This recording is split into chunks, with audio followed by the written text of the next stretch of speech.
Ian, did you have it? I'm still thinking. Okay.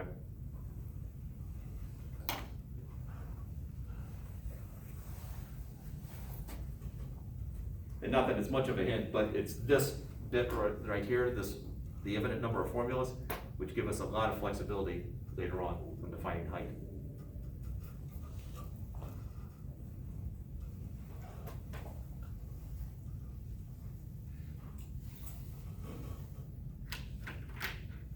Let's just do a simple example here.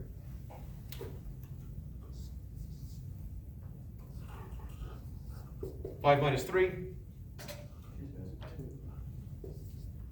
Now, instead of that, suppose I want to do 6 minus 4. What do I get? 2. What's the relationship here? An increase of 1. An increase of 1. Yeah. So as I decreased 1 from each of these, would I get a different answer at the end? So what can I do to this so I get the exact same answer? Increase about 1. Yeah. Anything special about 1? Nope. I can tackle on any constant I want. So actually it's MGH plus some constant.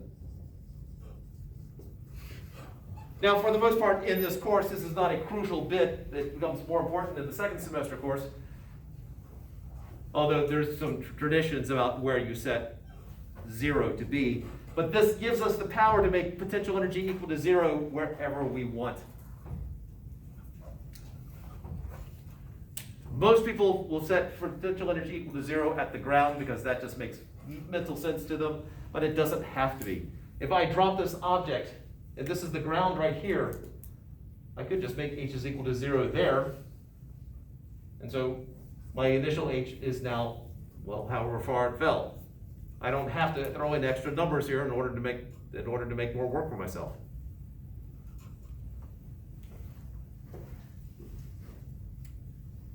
And I guess the numbers will wait till for 2 weeks, because we don't meet next week.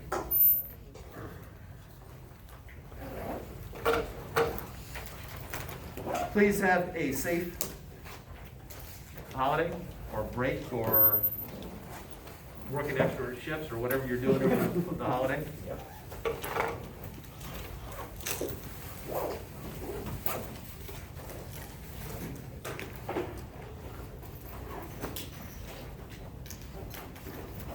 Years ago, I worked with a woman who retired, which meant that she was only working 70-hour weeks.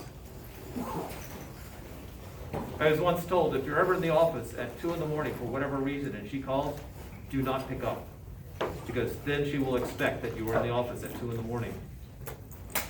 And I actually was in the office at 2 in the morning one time, and she called. I needed the advice, I did not pick up.